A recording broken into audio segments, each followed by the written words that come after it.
Hello everyone, welcome to day 40 of my 77-day video challenge. Oh my goodness, we are entering into series of number 4. More than half of the challenge we have come through, and thank you so much everyone for all your love and support. So in this 40th day message, I thought for this milestone, I thought it's a good topic to discuss on what this 77-day video challenge is all about, and why I do it and how I do it. So that is what I'm going to share with you all in this video. So first and foremost, the 77-day video challenge is developed by Mr. Darren LaCroix from Toastmasters. So in 2001, he was competing in international speech contest for world championship. He won in the semi-finals, and now from semi-finals to finals, he had 77 days. And in those 77 days, he worked with multiple other speakers and from multiple sources to create that 5 to 7 minutes speech, which he will be using in the finals of international speech contest. And those 77 days transformed him, how he saw himself, and what progress he made, or what kind of a audience focused speaker he became. So that was really a transformational journey. That is what he wanted to present to others. That is what he wanted others to experience and feel, that how transformative that experience is all about. So that is what the 77-day video challenge is, and it is nothing but doing one live video every single day for 77 days on a social media platform of your choice. So that is what it is all about. That is what is 77-day video challenge. Now, why I do it?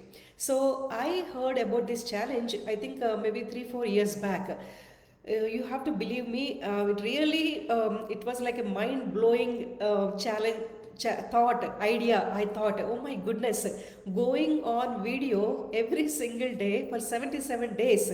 So I felt it was one of the incredible challenges I might have came across. That's what I felt, because even if I ran few marathons, running a marathon itself is a huge task, but still there you are learning, you are running all by yourself. You don't have an audience who are seeing you, how you are performing, what you are doing. You run, maybe you stop, you take break, and then you just go on and complete that whole marathon journey. But here you are right in front of the audience, and it is a live video. There is no going back, or there is no re-recording, or stopping in between, nothing like that, right? So I felt this is much more incredible than running a marathon. So that's why I really one day I really want to do this, and I just want to improve myself as a speaker. I love speaking. I mean, apart from my day-to-day job, the next passion of mine is all about speaking. I want to inspire people with beautiful messages, and I want to empower them with the tools that they can use in order to reach whatever goal they set for themselves. Sometimes we tend to sell ourselves very short. So I see so much potential in each of us, and I want everyone to recognize that potential and just get it out and live a happy and prosperous and beautiful life. That is what my main idea is of becoming a speaker.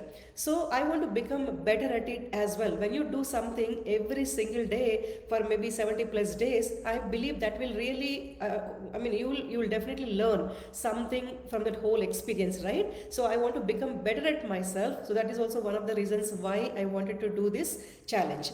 Then how I do it. So first of all, this challenge, when I read it 3-4 years back about this challenge, since then I was thinking I'll do it. In 2023, every quarter I used to write my goals. So January 1st I wrote, this year I am doing this challenge. And again April 1st I wrote. Then again maybe July 1st I might have written again, and again maybe in October 1st. Like in this quarter I am doing this challenge. 4 quarters just passed by, but I couldn't get that courage to do that challenge in 2023. Then 2024 came, January 1st happened. So that afternoon I was just sitting. I was so disappointed with myself. I thought this is this is height of it, like enough is enough. I mean, how long you will be just keep writing the goal but not taking any action in order to pursue it further, right? So I really felt that this is so much disappointment, and then I said, let me just go ahead and do it, that's it. So I just came and then started my computer. I don't even know what I'm going to talk about, but I wanted to do that challenge. Then I sat here. Facebook is my one of my most favorite platforms, so I chose that one, and I started wanted to do that. And I sat here. Before pressing that go live button, I sat at least 45 minutes just thinking that, going back and forth in my mind, is it the right thing I'm doing, or am I making a fool of myself? What are the messages I have? So many those thoughts. My brain was just going back and forth, back and forth. But then finally I won. That positive thought might have won and gave me push and courage to press that go live button, and then I just went on, and maybe since then there was no looking back. Again, I had to seize that challenge because of an international travel on January 31st, but then again I came back, and then I started again on March 1st, and today we reached to 40th day of this challenge. So, and how are these messages are coming up? Like, what are my sources for these messages? So first few days, as you all know, I'm a Toastmaster, and I have acquired my distinguished Toastmaster certification as well. So through that program, I might have presented from 30 to 40 speeches in our clubs and everything. So I used some of those topics. I remembered some of those topics, and I'm so passionate about emotional intelligence, positive psychology, happiness, and goal setting. How do we improve ourselves? So those kind of topics, I have a good fair idea. So I started on those topics first, what I am comfortable with. Then next, books are my biggest other resource. I always read so many number of books in my day, but what changed is how I started reading those books. Before, I must have read it just for a personal experience or personal learning, something. But now, when I read that book, I read from an audience perspective. What is it we need to learn from this book? Is there a message that we can take it? In a nutshell, what are the three simple things or five simple things we can retrieve and we can share with others so that they can start implementing in their life?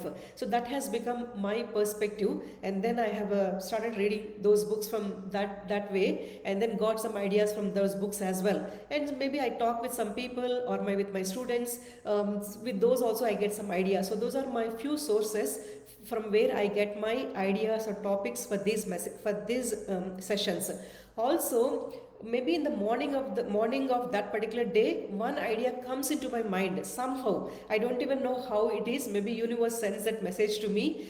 So it comes to my mind, and I don't even get worried or stressed about what I'm going to speak. Nothing. You have to believe me. That message comes to me in the morning of the day, and then I'll start developing on it. I won't just root it out. Sometimes it might have happened, rule it out, like maybe this is not a good message for today or whatever. But most of the time, 90% of the time, I stick to that single thought, and then I'll start developing it throughout the day. Maybe what are the supporting materials I can share for this particular one, or what else we can talk to make it short and sweet, and people can remember. Takeaways can be there from that message, some things like that. And the whole idea about this challenge is, it's not like you want to prepare and present a perfect speech. That is not what the idea is. Idea is getting comfortable with the video, getting comfortable or coming out of that fear of speaking something, sharing your message, and that is what the whole idea is all about. So that's why I don't prepare much or rehearse the message much. I come here, and that's why I might have a long way to go. I might have few things I do, like these arms, maybe not pausing that much, whatever I'm supposed to. So, but still, I'm learning, and it's a learning process, and just to get better at whatever I'm trying to do. So those are the few things what I want to share, friends. What is this challenge is all about? Why I want to do it, and how I do it. And last but not least. Thank you so much to my wonderful friends and family from all over the world. I receive messages from my friends from my college to friends who are in my neighborhood and maybe from my workplace. People send me messages separately on maybe one topic or whichever topic they got resonated with. And that is what really encourages me. That is what really pushes me go and it gets me to the next message. That is what is really helping me. So thank you so much for your love and support. I really hope with your support I will be able to successfully complete my rest of the journey as well, and I'll bring to you more and more inspiring messages that you might found helpful as well. I hope you enjoyed this message. I'll see you all in my next. Thank you.